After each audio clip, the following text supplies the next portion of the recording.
user. All right, now, I don't think we're gonna see the same triple Colossus push out of Squirtle here. No, he's not going to do the same thing again. I mean, he can go back to his go-to build, something he's more comfortable with, especially knowing that Bomber isn't going to be playing exactly how Squirtle usually plays. Not going to be playing towards that style.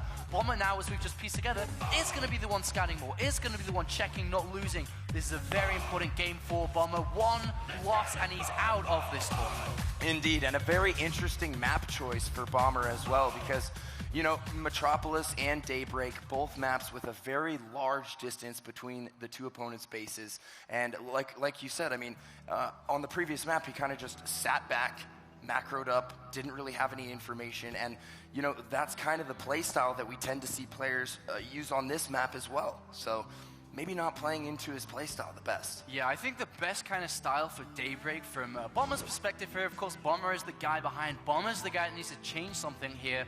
Would be for a very simple, it can be Command Center first, it can be one barracks expand, either one is fine. I'd be very, very surprised if you try to take gas and try and take a big gamble in terms of aggression. But following that simple expansion, I think the best way to go for it is just that regular double medivac push out, and then instead of expanding, maybe, you know, adding on more barracks and just putting the heat on. Everybody knows that plays this matchup. Everybody knows that watches this matchup. Protoss are weak in the early to mid stages of the game, and that's something the Bomber has to do. Yeah, absolutely. You know, we do see a lot of high-level Terrans choosing to get out a smaller bio squad, but opting for those earlier medevacs, because the medevacs just give you so much potential, and we do have a gas here from Bomber. Really, really surprised by this decision here. I mean, Bomber's such a fantastic player. If he just plays, you know, a straight-up game, I feel that he could win this series and turn it around. But taking a gamble here, of course, this does open up a lot of different options for him. Once again, he is going to block his natural, block his main, sorry, with the supply depots, but we do see a Nexus first by Squirtle. On the other hand, with this refinery, of course, he can go for that 1-1-1, he can go for Cloak Banshees, he can also throw down a second or even third barracks for a multitude of aggression. If he was going to go for Cloaked Banshees, I think he would have grabbed the second gas, so I have to assume that he's going to do some sort of a Hellion opener here, or perhaps just get out one Banshee without Cloak, just to get map dominance, maybe poke in, pick off a few probes, and then head back out. Or we could see a 1-1-1 with an added barracks or two, and it looks like he is going to go ahead and grab a reactor on that barracks, and we'll just have to see what he does with his first 100 gas. Yeah, I mean, that's a really key thing here. If he just throws down the factory, this could actually work out really well for him. The probe does try to get information, sees there's no command center on the ground. Usually that would be a fantastic tell here, but the way Bomber played in the last game, the way he plays the majority of the time is that he hides it inside the main.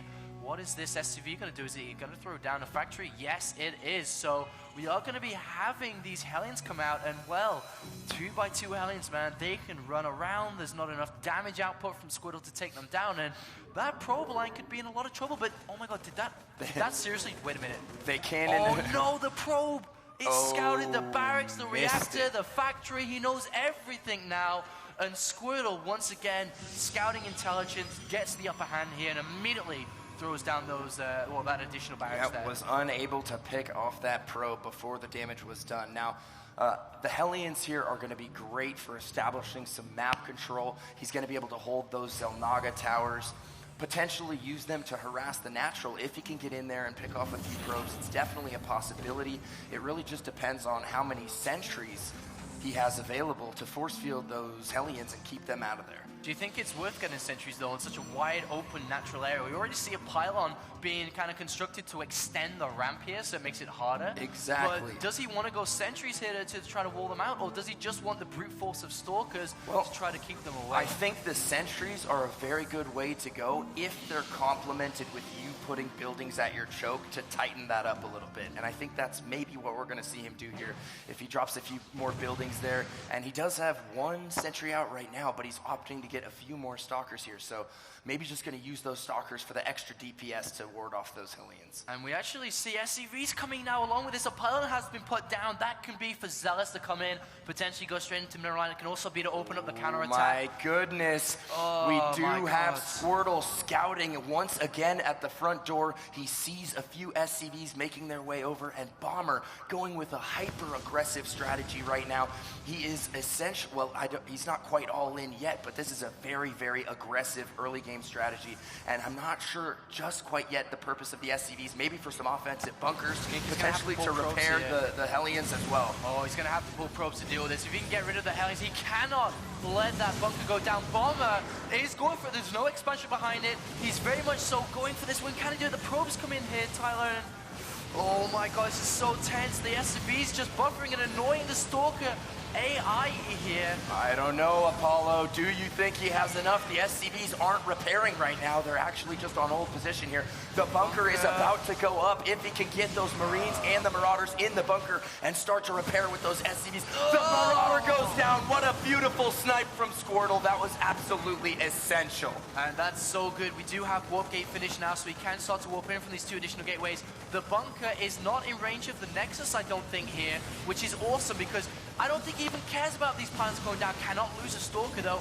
2 additional gateways coming down. This is a very tense moment here. We'll have to see. The Marauder in the bunker might be able to hit the Nexus. We'll just have to see once that pylon goes down. If the Marauder continues to fire at the Nexus, Squirtle could be in trouble. And no, I believe it's just out of distance by maybe 1 hex. There goes that 3rd pylon. And you're absolutely right, Apollo. I think those pylons... Oh, and the Nexus is in range. So he can take it out. The Stalkers are so careful. The Marauders, man, and with the Hellion back up, there is an expansion behind this, though. Apollo. Can Squirtle hold this? Apollo, talk about perfect bunker positioning. It is absolutely perfect right now. Oh, man, the probes. Bomber unlocks the mineral line here, and these Stalkers are under so much pressure here. 4 gateways have completed. But does he have enough to ward this back? There's no way he can kill a bunker with 2 Marauders in it with just Stalkers. And let's talk about a unique strategy that we're seeing here from Bomber. I mean, it all revolved around placing this bunker, and now look at him microing. The Zealots are coming down for Squirtle. He's trying to swarm on the bunker, but 3 SCVs are repairing. He's not picking off the SCVs. With 3 more Zealots, he could kill the bunker. If he warps in additional units here, he can kill this and push this back. Oh, and it looks like Squirtle's gonna make a hold here. Bomber's getting pushed back. The bunker goes down. And guys, wow, that was so incredibly tense, and he managed to hold on. Remember about the aggressive pylon we talked about? Yeah, it's still there. 2 Stalkers are going there. 2 Stalkers have been warped in. The units are now walking across. Oh my god, 2 Hellions, though, are going to make the way to the mineral line. Oh, the units have moved away. He could do so much damage here. Talk about bad timing. He just moved out with the majority of his forces. He's trying to launch a counterattack here. There are Hellions taking out probes as naturally as a single Stalker there, but Squirtle, in the meantime, is launching an offensive here. I don't know if Bomber has enough to hold on here. The bunkers aren't up in time. The Stalkers made it there faster than he could get them up. Oh, the Marauder goes down. He can't get to the bunker. The next Marauder will be targeted down immediately. And oh my god, Squirtle turns this around from what it looked like a clean win. And he takes the 2-0 victory here, Pain User. Squirtle, oh my god, goes and advances through. Unfortunately for Bomber, is now out, but Squirtle comes through the open bracket, goes